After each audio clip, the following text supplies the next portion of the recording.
Good afternoon. My name is Sean Ulmer, Executive Director here at the Cedar Rapids Museum of Art. I want to thank you all for joining me today in another installment of our Grant Wood in Focus series. This is a series of presentations that we're doing on a quarterly basis where we kind of delve into a very specific topic that deals with Grant Wood's life or career. If you were able to join us previously, we kicked off the series with a look at Grant Wood's 4 trips to Europe in the 1920s and the effect that that had on his career. And then that was followed by a look at Grant Wood and American Impressionism.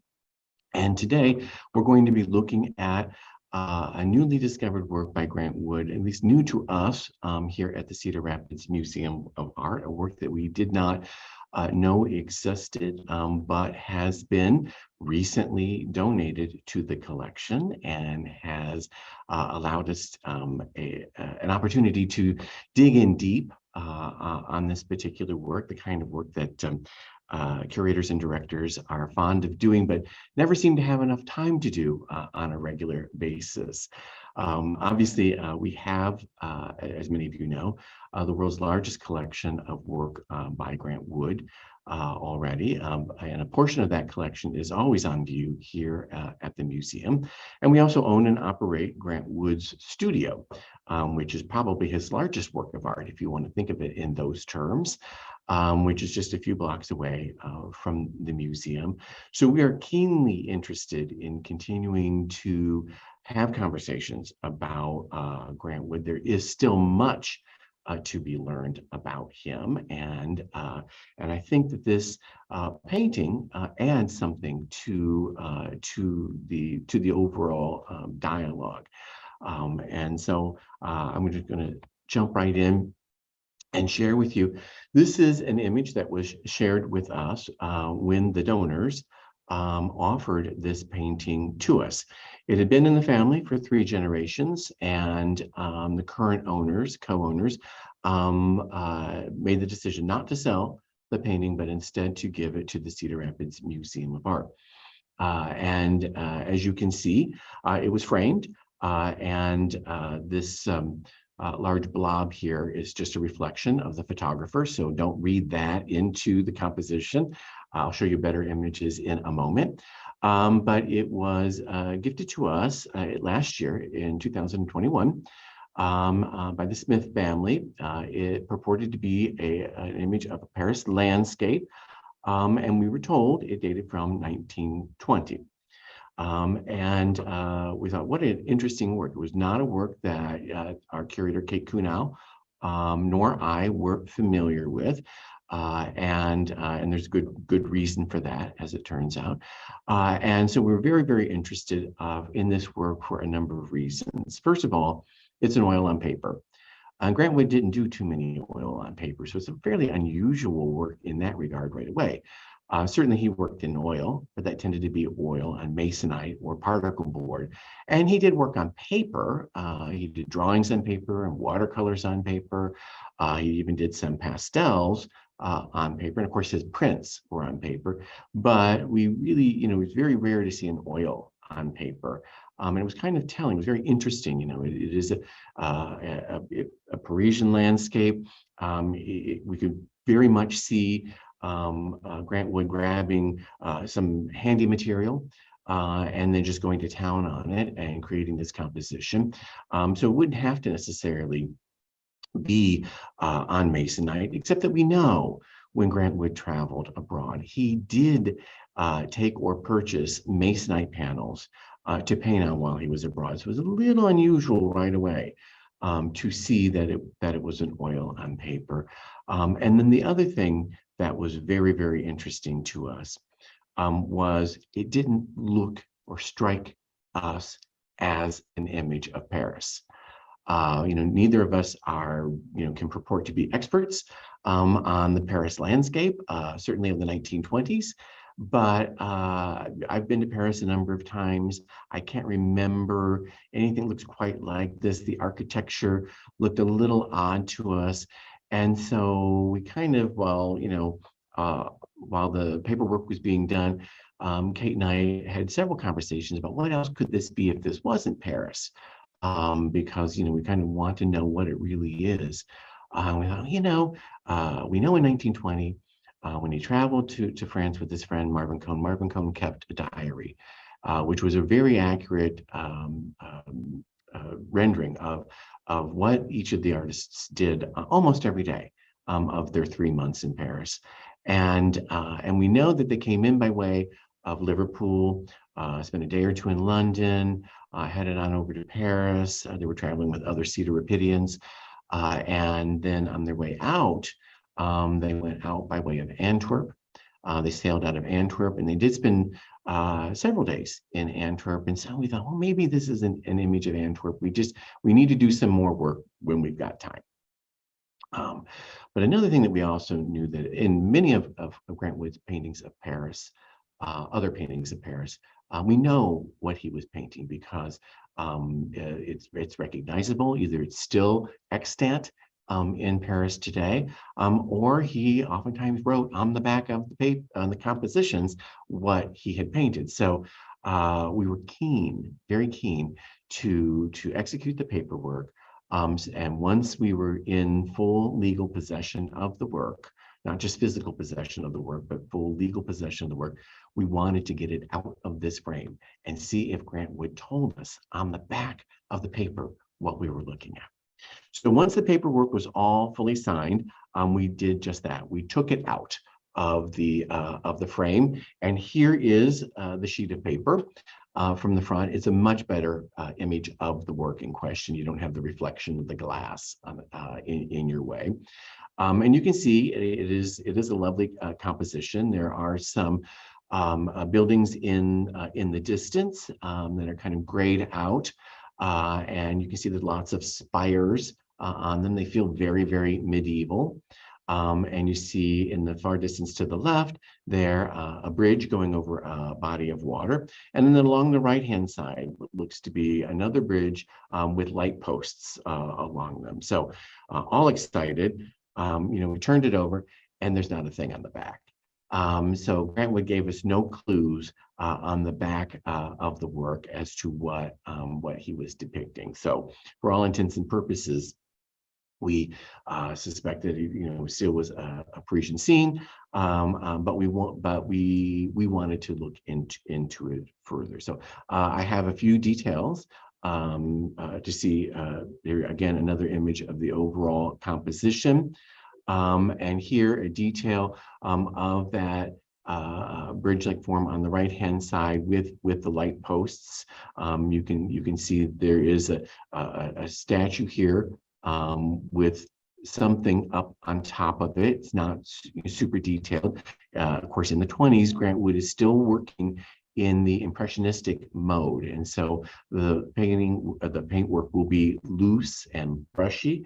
And that's what we certainly have here, but you can distinguish that there is some sort of statue form here, a series of light posts along here. This is still a part of the body of water. This could be a bridge over here. You get this sort of dark recess here. It kind of looks like maybe water is going through it there. Here in the far distance to the left edge of the composition, we see a blocking of architecture here, and then what looks to be a bridge in the distance. And then in the sort of upper center part is where you see a lot of these spires, which again sort of struck us as being medieval. And for us, it felt a little bit too medieval to be Paris. There are certainly some medieval aspects to Paris still, but a lot of Paris was redesigned by Baron Haussmann, before Grant Wood's time there, and the Parisian architecture style is quite different from this. And here is an image that I'm kind of speaking of. So a lot of what you see, this 5 or 6 story building with these kind of mansard roofs here, is very typical of Paris really from the 19th century forward. You certainly have standout elements like the Tour Eiffel and Invalides and then the modern skyscrapers in the distance. But by and large, a lot of the medieval elements of Paris were removed by Haussmann when he redesigned Paris, created the Champs-Élysées, created the intersection where the Arc de Triomphe is, and really sort of cleaned up, in his opinion, cleaned up Paris, sort of really just tearing right through long-standing neighborhoods in the city. Now, there are still some remnants of medieval Paris. This is the Conciergerie, which was the prison. And you can see that this is still a medieval, but French medieval architecture, like this little sort of semi-fortress, is very different.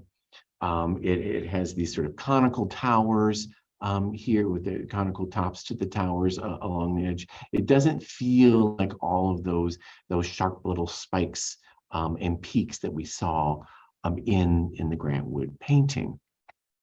Of course, there's Notre Dame, which is probably the quintessential medieval relic, if you will, of medieval Paris, and it does have a number of spires, but it is not as filled with spires as other medieval architecture is, and so it really, certainly nothing in Grant Wood's composition made us think of Notre Dame particularly.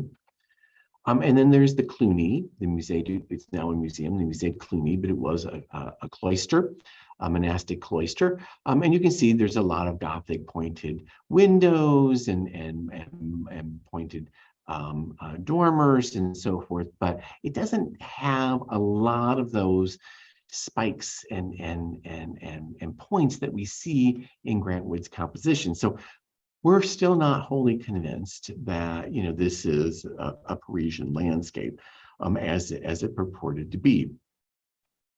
So we said, well, maybe it was Antwerp. Let's take a look at Antwerp. And so this is here a picture of the cathedral here, Our Lady Cathedral, Onze Lieve Vrouw Cathedral in Antwerp.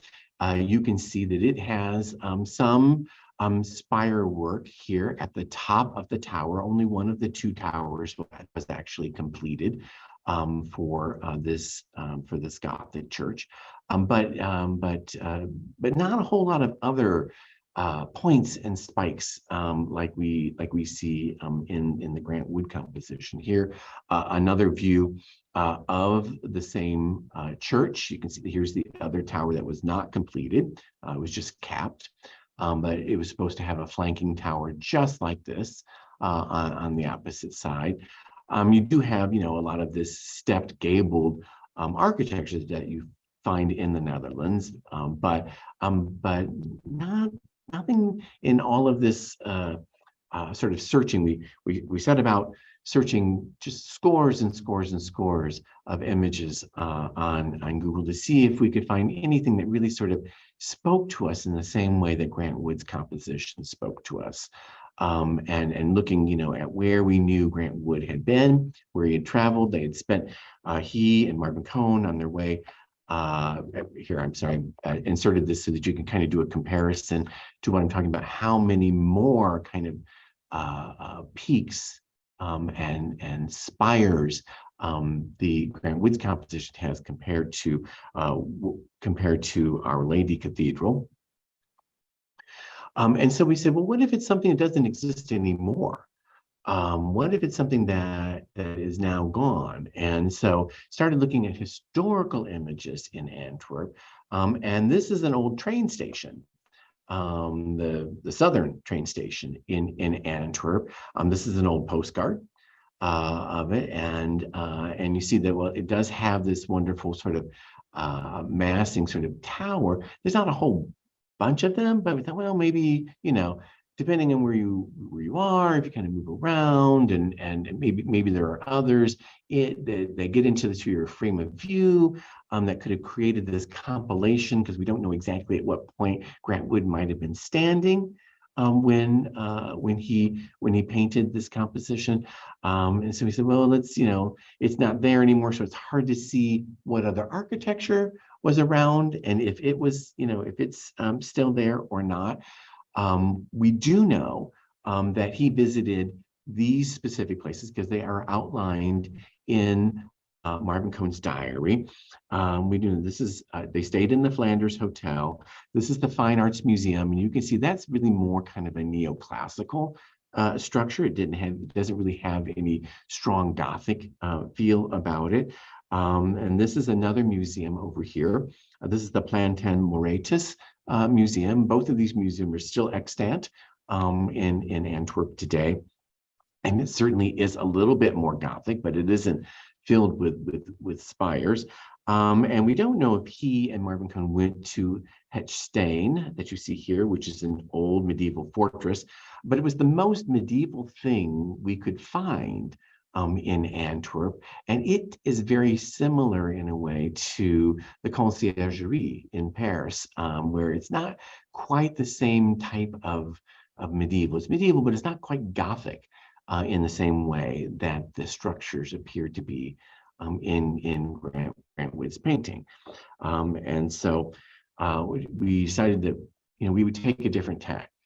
Maybe the architecture isn't there, but maybe we can find a bridge or bridges with these kind of series of light posts, because these are wonderful, wonderful little light posts. So maybe we need to start looking at bridges in Antwerp to see if there's any sort of correspondence with something that is still extant today.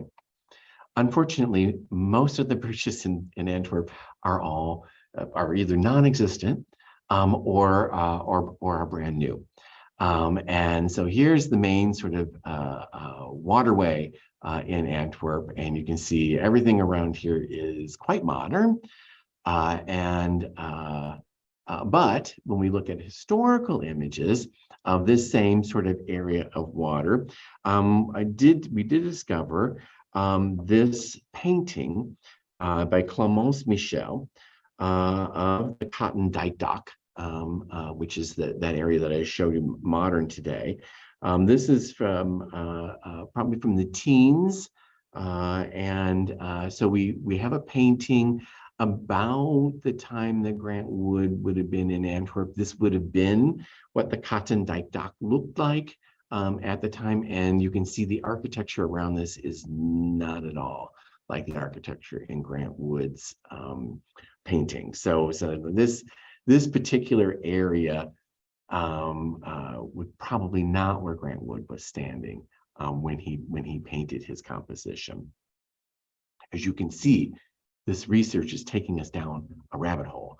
We're just going deeper and deeper into trying to find some sort of correspondence to this painting, this 100-year-old painting. So then we're sort of looking at this other bridge here, sort of trying to find this arching form, because the bridges in Antwerp and in the Netherlands tend to be largely rebuilt and very, very modern. So trying to find something that is of a much more historical nature was really quite the challenge, but did find something in the town of Ghent. And so we saw, okay, here's a nice little arching bridge going over a waterway. Here's a massing of architecture, and you begin to see that springing of the bridge here. No, light posts along the walkway or anything like that, but maybe, maybe this could be it. But of course, one of the things that's really distinctive about this bridge is, and this is the, I think this is, yeah, the St. Michael Bridge, because this is St. Michael's Church, is this statue right here of St. Michael, the Archangel. And so that is not at all present in Grant Wood's work. It's true he could have omitted it, but it's such a distinctive and important part. And we don't know, we have no record whatsoever of Grant Wood having been in Ghent. And so we're kind of feeling a little tenuous, like we're really going out on a limb here, trying to find really motif hunting, which is always dangerous for art historians. But motif hunting, trying to find some sort of correlation between what is extant in Grant Wood's painting and what is still extant in the world. Ghent did not look good to us because, again, the massing just didn't seem to fit right. We really couldn't find that perspective, but we certainly had a lot of fun looking at all these Google images. Again, kind of a black hole, one of those things that you just, you can spend days and days and days. But we really, we wanted to figure out what this really represented. But it could be a wild goose chase in the end. However, in looking at all of these images, bridges and waterways and walkways along bridges, stumbled across this image and several like it, where you have all of these wonderful lanterns along the side of a waterway. Now, obviously, we're talking about London here. And because you can see the tower that houses the Big Ben Bell, the Elizabeth Tower, in the foreground, it's kind of a real landmark. And we're like, oh, wait, there's this really interesting block right here, this kind of squarish block with this kind of four corners, and then the spire in the middle, and then this little peaky thing here. We need to look a little bit more at London, even though that wasn't at all what we were thinking. And certainly the perspective is not from here. So kind of looking around and saying, okay, we've got this, there's the waterway. We do see this arching here. Could that be it? But we need to get ourselves in the right position. We need to keep looking. So here is a 3D map of the Houses of Parliament with Big Ben here, the Westminster Bridge that you just saw here. From where we can tell, Grant Wood, if he was painting this image, is painting somewhere along the Victoria Embankment, perhaps over here near this bridge, the Golden Jubilee bridges, and capturing it because we see the body of water and then we see the springing of the bridge. Could it be that he was actually in London painting this picture? And here another view with the Houses of Parliament, the Victoria Embankment, and here the Embankment Metro, and the bridge is sort of occluded here. So we went looking for some archival imagery, and fortunately there is a bit of it when it comes to London. And on this side, the embankment here, it's called the Thames Embankment, but it's actually called the Victoria Embankment. And you're really standing at Westminster Bridge, looking in this direction. You do see this whole series of light poles. Like, wow, I mean, could he have been standing right here, or could he have been standing here? I mean, yes, this isn't, the sculpture that we looked at, but this is, an old image. Perhaps that was all changed out at some point. Could he have been, capturing this and looking towards the Houses of Parliament? And here again, brought this up for reference. Could this be here, Victoria Embankment? Could this be that obelisk now replaced with something else? Could this be the springing of Westminster Bridge? We need to get ourselves sort of in that position. Things seem to be falling into place, but is this the square blocking of the tower over the square tower over the Houses of Parliament. Is this Big Ben? And so then the search was on to try and find orientations in that same direction. And things began to line up for us. So here, a little too close from Grant Wood's perspective, but you see that spire here, that squarish tower with the four corner spires and the central spire here, and then this massing, which could which is Big Ben in this photo, but it could be in Grant Wood's painting. And so I put them side by side here so you can kind of see. Now, again, we're in the photograph, we're a little too close, but there is a correlation between this little spire here and this spire here. This here could very well be the square tower with the four corners and then the center spire. And then this, depending on where it seems much more modest in size, the proportion is slightly different, but this could relate to the Elizabeth Tower with the Big Ben bell. And a little further away, but again, across the river, which is not the perspective that Grant Wood would have had. So it became really an endeavor to try and find that same angle that Grant Wood had, and to see if things did indeed line up. Ah, yes. So that still leaves this little tricky guy right here, this problem. So can we find that in extant photos today?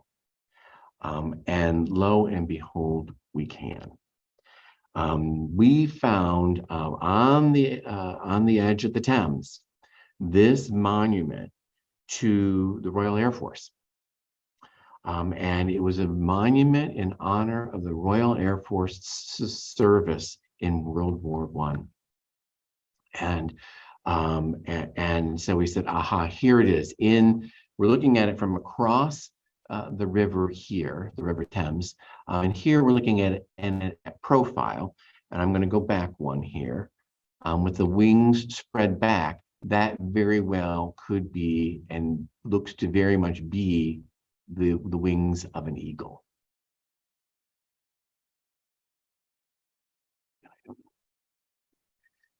So the problem is, this memorial, while it was made for the Royal Air Force service in World War I, was not unveiled until July 16th, 1923. So it would not have been in place in 1920 when the painting purportedly dates from. So could Grant Wood have made this painting later? And indeed he could have. For those of you who are familiar with Grant Wood's trips abroad, he did go in the summer of 1920 with his good friend Marvin Cohn to Paris by way of Liverpool and briefly by way of London, and spent 3 months in Paris and exited out by way of Antwerp. But he goes back to Europe in 1923-24 to study at the Académie Julienne.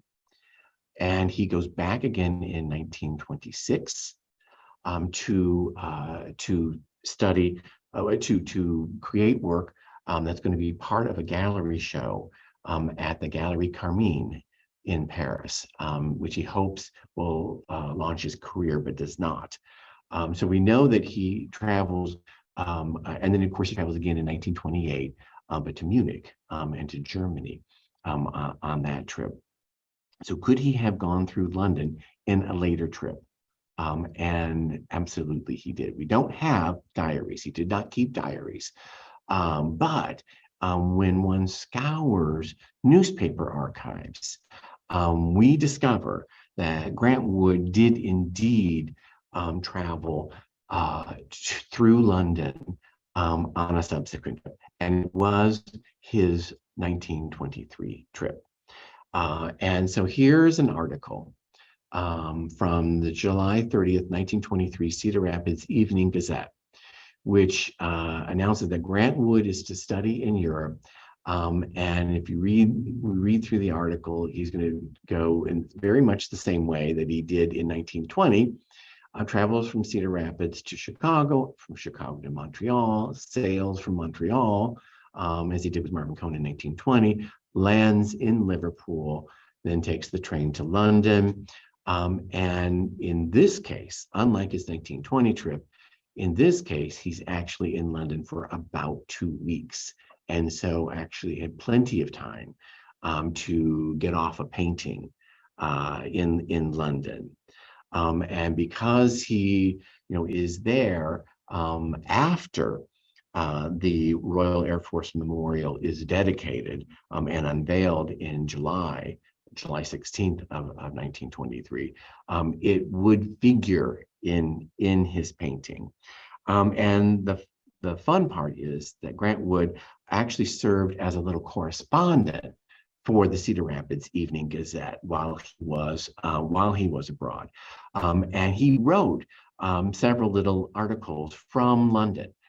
So not only do we know that he traveled through London, but he actually spent some time looking around and corresponding back to the public in Cedar Rapids about his experiences. And I have to say, it makes for great reading. And I'm going to share just a little bit of a passage from Innocents Abroad, which you see here, but probably can't read on your screen. But he says, starting in the second paragraph down, he says, "I am a bit ruffled by 2 incidents, typical ones, that were caused by American tourists today. One American family came into the prim, dignified hotel dining room and seated itself at a center table surrounded on all sides by prim, dignified British, taking their meal in the serious way that only the British can. The feminine head of the family glanced impatiently at the glittering array of heavy silver implements that flanked both sides of her place." Just wonderful writing, "So much silver evidently impeded her wrist action, for after selecting one small knife and one small fork, she gathered up the rest in a clanging handful and dumped it in the center of the table. The rest of the family followed suit. She called an outraged and insulted waiter to remove the armful. I could see the humor of it, and in a way, half sympathize. But even if one simply could not be game and follow the customs of the host country, why so conspicuously give the British a chance to criticism?" The other was at an art gallery happening, trivial but common. The room, comfortably full of quiet people, was invaded by 3 American tourists who expressed the most blatant ideas in the loudest of voices. The room was soon left to them. The talkers, of course, had a right to their own opinions, but the rest had an equal right to preserve theirs without resorting to the expedient of using cotton wool. So really humorous writing by Grant Wood. So while he was there in this 2-week period, wrote these wonderful articles, sent them back to the Cedar Rapids Evening Gazette, and we believe had time to create the oil on paper that we are talking about today. Also in the search for imagery, we came across a number of images created by Ernest Hazelhurst, who was illustrating various guidebooks that were of Great Britain and the British Isles, and several of them were of London. And one image in particular from his books on London, he did not write them, but he illustrated them, was this one. of the Houses of Parliament from the embankment from around 1920. It claims to be dated in 1920. And I apologize, it's the only image I could find of it. I do not know where this painting exists today, or this illustration exists today. It may not exist at all. It may have been simply taken out of one of the books by the company CRMA, who of course then puts their name all over the front of the image that you see here. But you can see it's very, very similar to the perspective that Grant would have. It absolutely cannot date from 1920 because it has this Royal Air Force Memorial statue in it. So it must date from after 1923. And I believe I have a comparison shot of Grant Wood's painting on the left and Hazelhurst's painting on the right. And you can see, I think, the really incredible similarities between the two. Hazelhurst is very clearly and securely identified as the Houses of Parliament. And I think that is exactly what we're looking at when with Grant Wood's painting as well. I think that this is not a Parisian scene dating from 1920, as the donors thought it was, but instead, I think that this is a rather rare, I should say exceptionally rare, painting of London by Grant Wood, dating from the fall of 1923, late summer, early fall of 1923. And so we are now in the possession of yet another fascinating European work by this artist. And if he was interested in experiencing London in a way that he wasn't able to on his first trip in 1920. They stayed only very briefly in London, visited a museum or two. He's obviously spending more time in London this time, and he's writing articles for the Cedar Rapids Evening Gazette, but he's finding time to grab himself a piece of brown paper and some oils. I don't know whether they're oils that he acquired in London or oils that he brought with him, and really sort of depict this really seminal scene of London with the Houses of Parliament, with Big Ben and the River Thames, and this wonderful monument to the Royal Air Force from this extraordinary sort of vantage point. And it like I said, it furthers our understanding of what Grant Wood did on his European trips, and to my knowledge is this sort of previously unknown to us composition may indeed be the only picture that we know of that Grant Wood did of London, painting like this that he did of London. And I think this is my last slide. So at this point, I'll go ahead and stop sharing and let anyone who wishes to ask any questions to unmute themselves and fire away. I hope you enjoyed sort of our journey. It's really kind of more a sharing of how we sort of accidentally figured out what this painting was. But that's sometimes how research goes. You look for, you get little clues in the work itself. It directs you. Sometimes those directions end up in dead ends. And then you back up and then you try another direction. And it really was a fortuitous series of events that put us in London. And then once we were able to orient ourselves in kind of the same orientation that Grant Wood had when he created this composition, once we were able to do that, we just said, aha, this is it. And it's not Paris, it's not 1920, it's London, and it's 1923. And in some ways, it's an even more interesting work because it is just that much rarer.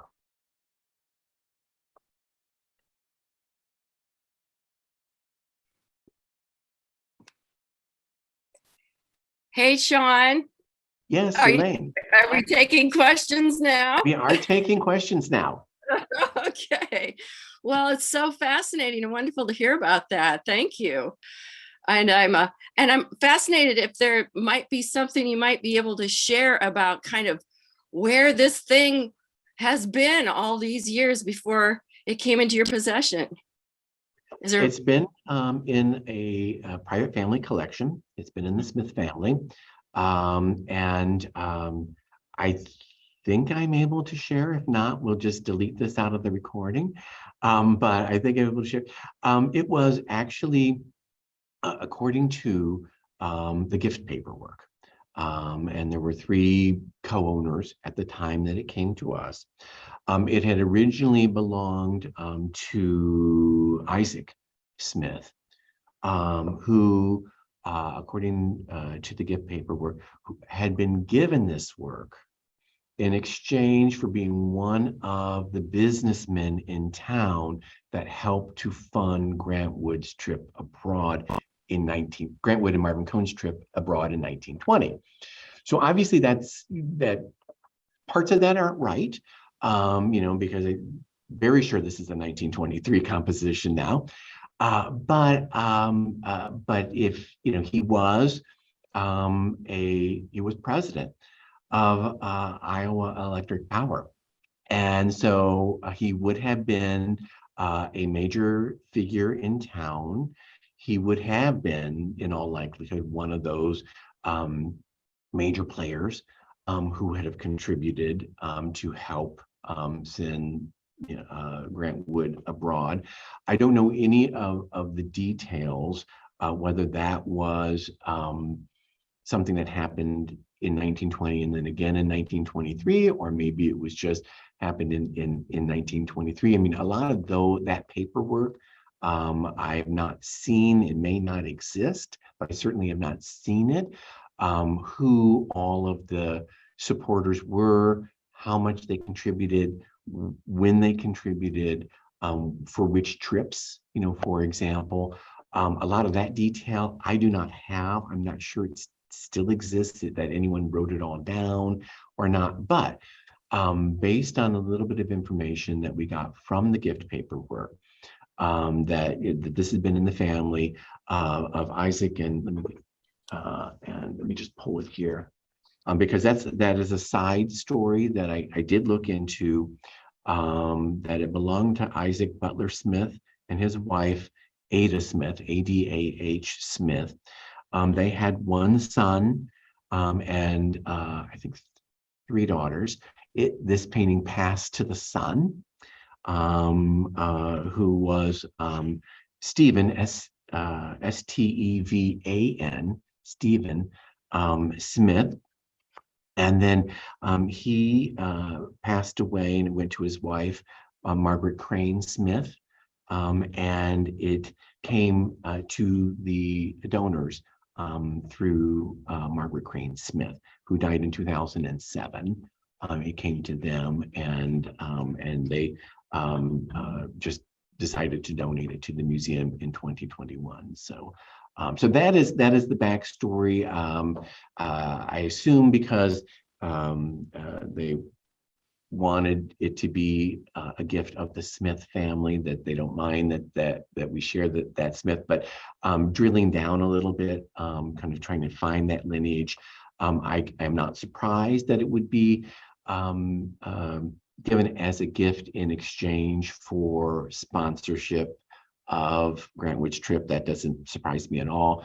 Doesn't surprise me that this person, who was a significant individual in town, would have been one of the sponsors of one of the trips. But I think that it was not as the paperwork suggests, it was not for the 1920 trip of Grant Wood and Marvin Cohn, but in all likelihood, this painting having been made in 23, it could have been a thank you for money for the 1920 trip, but I do not believe this painting was made until at least 1923, and probably right there on the spot in 1923, and so that makes sense. That would come directly from Grant Wood to the Smith family, and then by descent. And so follow up to that question would be, did it ever have exhibition anywhere once it was gifted that we know of? Well, it was only gifted to the Smith family, you mean? Or once he created it and gave it to them, did it have any public viewings at all, or people know that it existed way back then? It, I believe, yes. I believe there was some uh, sticker on the back of the original backing that identified it as Parisian landscape. No, I lied. That's not it. There is, now it's coming back to me. There attached to the back of the painting was a very old carbon copy of one of the museum's loan paperwork. So at one point, long before my time here, so before 2005, it was loaned to the museum for an exhibition as Parisian landscape. I can't recall the date of that, but it was a long time ago. And so no one is around today who was probably involved in that loan.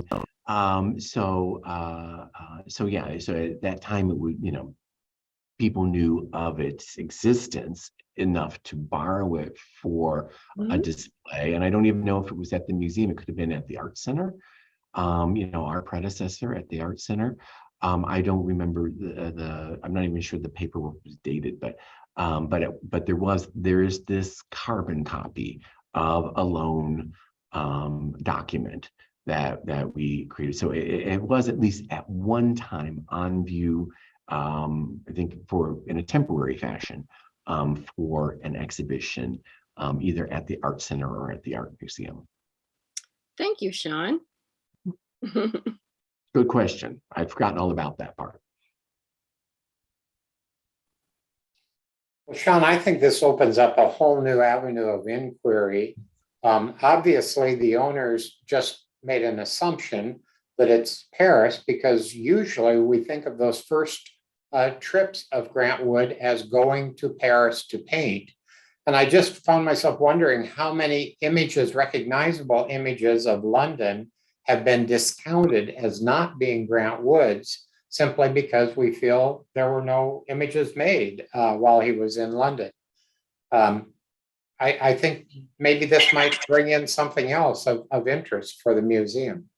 Oh, I absolutely agree. I mean, we were astonished because we weren't even thinking London, because like you and like many people, we didn't think he had time to do anything in London, right? I mean, we knew from Marvin Cohn's diary that their time in London was extremely brief, and Marvin documented everything that they did, right? And I didn't even think when he went back I mean, there was no record. I mean, before I dug, I didn't even know that he went through London on his second trip, because I knew he went to the Académie Julienne to study, and we know that he also, between classes, took a quick trip down to Italy and painted some things down there on that trip. But no idea that he was even in London on trip number 2 until, we saw that there was this, that we said, okay, this has got to be London, but what is the statue? Oh my gosh, it's the Royal Air Force Memorial. And it was unveiled in July of 23. Oh my, we're not talking about 1920 anymore. Now we're talking about 1923. Was he in London in 1923, right? So, and that's when I started digging in newspaper archives, and to see, Grant Wood, of course, was a man about town. And when people traveled in the old days, the newspapers covered all of that sort of thing. You went next door to have dinner, it was written about in the paper.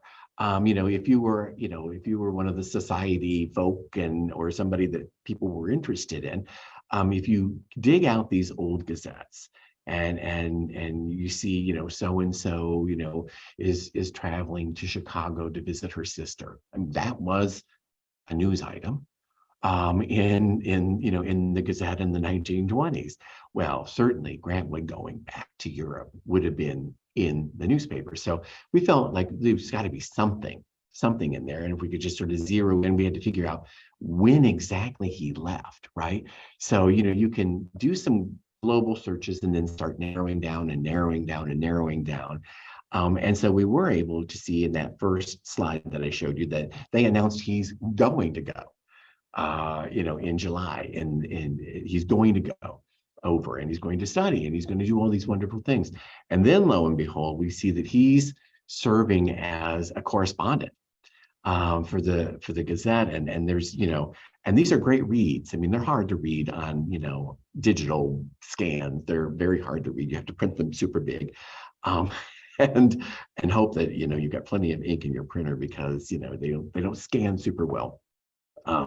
But they're wonderful reads and they give you insight to, in a way, it's like Grant Wood's diary of what he did in London. I mean, we know from just a little excerpt that I gave you that, he was dining in the hotel dining room. Okay, that's very interesting, I think. Where did he eat? I mean, that's, but he was in that day, or at least at one episode, he ate in the hotel dining room. He went and visited gallery, openings and encountered American tourists there. And there are other, as you go down paragraph after paragraph, he's talking about how tourists behave or misbehave in London. It tells you where he is in London and what he's doing. So, and the existence of this painting now tells us that he found time to paint. Maybe not on particle board or masonite like he was used to. Maybe he didn't feel like getting out his whole kit and working something up. And just said, I'm just going to get some paper, I'm just going to dash something off. And you're absolutely right. There are probably many other images of London that are not ascribed to anyone that could very well have been done by Grant Wood, now that we know he took the time to create work. Now, the Parisian images that we do know of look very much like Paris.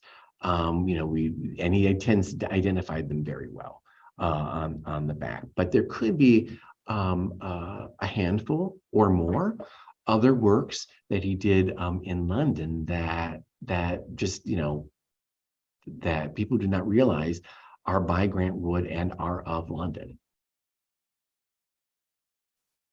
My other thought there was, because it's done on paper, after that first trip that he and Cohn did, they had difficulty, if I remember right, in getting their work back home because they were bulky. And maybe had given some thoughts, this is just pure speculation, but had maybe given some thoughts that during this trip he might do more on paper and started out with paper, but that's pure speculation.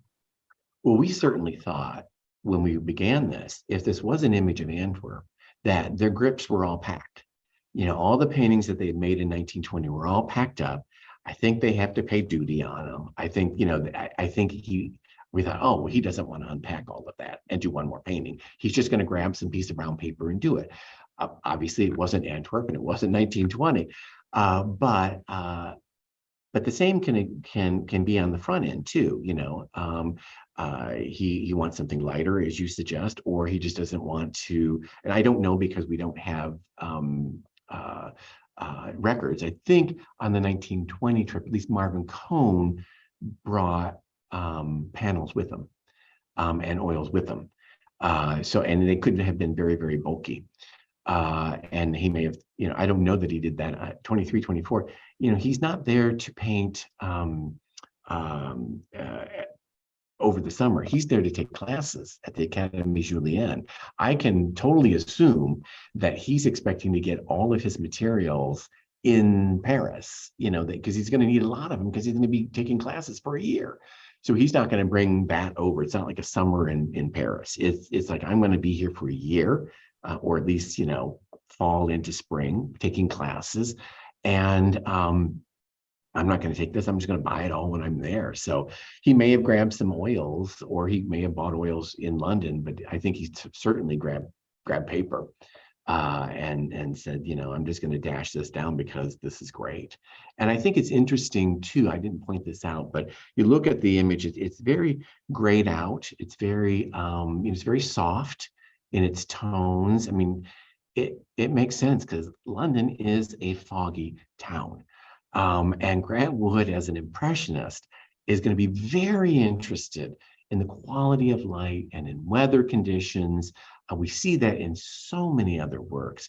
I am not at all surprised that he said this, he's there, he's probably walking along the embankment. He's like, oh, look at this. It's this, great foggy, atmosphere. I want to capture this. He goes off and I want to capture this quality of light, knowing that light changes second to second. And he goes off and maybe he had a little kit with him or something like that, but he gets the materials and maybe he does it the next day or something like that. But all of those great gray tones, I think, are actually also very much trying to capture the atmosphere of the weather, which oftentimes London is gray. Kind of artist compulsion. When they see something that is beautiful, they want to capture it. Absolutely, yeah.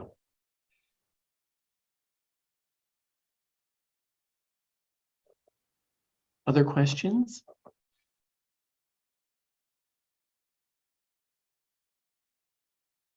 I see that it's almost 3 o'clock here, so I'll sign off. But we will continue to do these quarterly as long as there is interest. Kate will be up next, and she will do the next one. And I don't think we've devised the topic for that, but this one, we found a moment or two where we thought we could dig down and try and figure out what this is. Lo and behold, we kind of got lucky, which researchers love. And figured out what this was and when this was made. And we said this would make a great Grant Wood in Focus. And so we're happy to kind of share with you all this this really kind of new to us, certainly new Grant Wood piece that really helps us think a little bit different, a little bit differently about what he was creating when he was creating it. And adds to the overall our overall understanding of his corpus of work. So thank you all, and join us in the future for Grant Wood in Focus, and come on down to the museum if you're able to, and enjoy all that we have to offer. Have a good rest of your Sunday. Bye-bye.